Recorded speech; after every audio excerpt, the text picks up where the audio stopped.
Nakakatawa, hindi ba? Pero tama nga ba?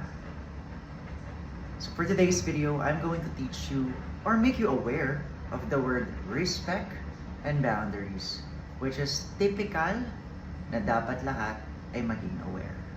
Especially sa mga nakawig at makakakita na merong nakawig. My name is Agustin. I am a wig maker here at Wigs Philippines, the original. So I wanted to cheat and I wanted to sit and chill because nangyari yung situation na yon. Yung actually first video, that's a real event, and I'm very pissed dun sa mga gumawa nun because they thought it's okay, they thought it's funny. Pero kung tanongin ko, questionin ko sila, what if you were on that person's shoes? Are you gonna be happy? Okay ba sa'yo? So ngayon, pag-usapan natin yung salitang boundaries. Unahin natin yung respect. When you respect someone,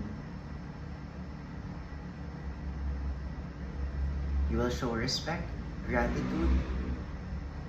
Hindi mo sila babastusin. Babatiin mo pa nga eh. Boundaries. Sa boundaries, pag alam mo kung nasan ka lulugar, dun ka lulugar. Alam mo yung linya na bawal kang lumagpas sa linyang yun.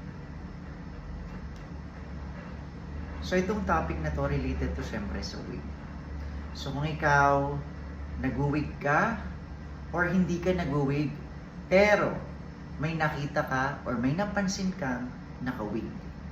Ano nga ba ang tama at maling ways na para ma-handle natin yung situation? So kung ikaw, nakakita ka ng someone like me na naka-wig, siguro napansin mo na, uy, naka-wig siya. Kahit mukhang natural or what, pero napansin mo na naka-wig siya. Ito yung mga bagay na dapat bawal mong gawin. Una, hindi mo kailangan patunayan at ikwento sa iba na alam mong nakawig ako. 'Di ba?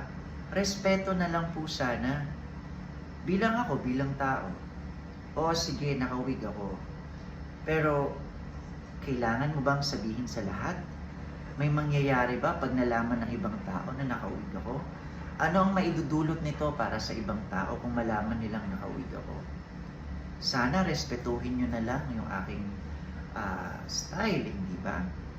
Kasi behind everyone who's wearing wig, hindi natin alam kung ano yung nangyayari nga ba. Behind or under these wigs, hindi nyo alam kung nag-undergo lang ba sila ng chemotherapy. And syempre, very depressing yung ganitong situation. So kung pagtatawanan nyo lang dahil nakawig ako, hindi nyo alam kung gaano kalalim yung nasa ilalim ng wig na to.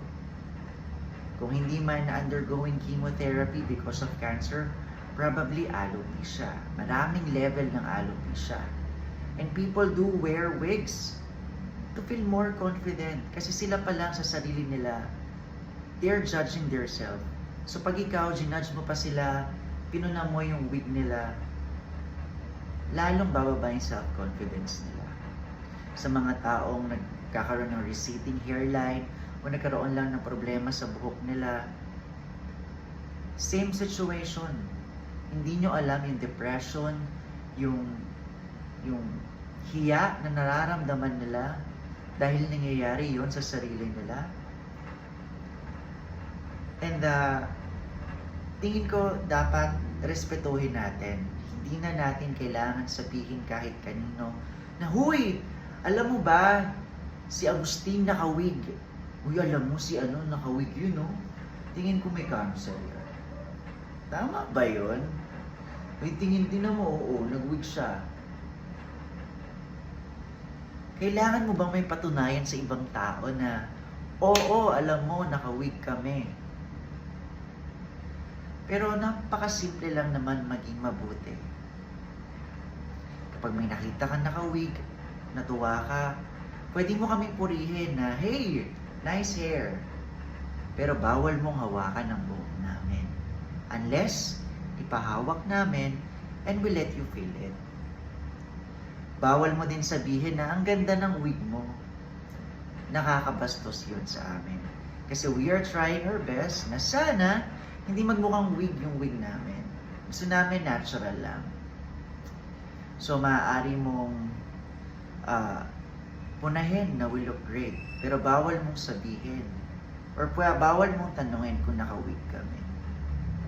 Kumbaga, respeto na lang. Kung tingin mong naka-wig kami, nasagot mo yung tanong na yun sa sarili mo, pero hindi mo kailangan sabihin sa lahat. Bawal hawakan, bawal yung pagsabi. So, ganun lamang kasimple. I know mahaba yung video na to, pero gusto ko lang intindihin nyo at unawain nyo na pag may naka-wig, respect them. Pag sinabi nila sa inyong, uy, naka-wig ako, how do you like it? Punahin mo, di ba? Pero wag nyong hihilahin. Wag nyong hihilahin. It's bad.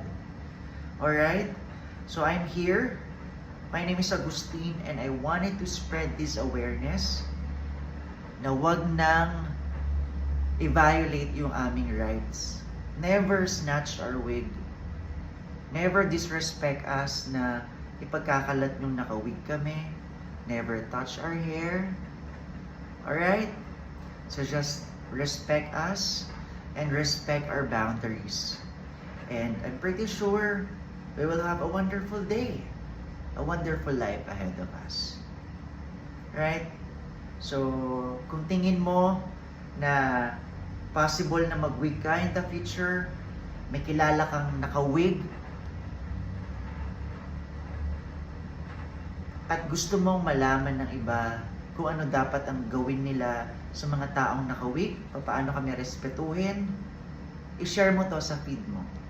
And let's make this awareness a wonderful thing. Let's make it normal na either may problem ako or wala sa ulo ko, pwedeng mag-wig. So, hindi na tayo dapat ma-judge na porket naka-wig, may sakit. Di ba pwedeng normal lang ako may wig? Pero you just need to respect my boundaries. Share nyo po. Let others know. So that wig can be as normal like having lashes, like wearing a t-shirt, wearing accessories. Let's make it normal, guys. Let's make it normal. My name is Agustin. I'm a wig maker here with Wigs Philippines. And I wish you the best. See you in the next one. Bye.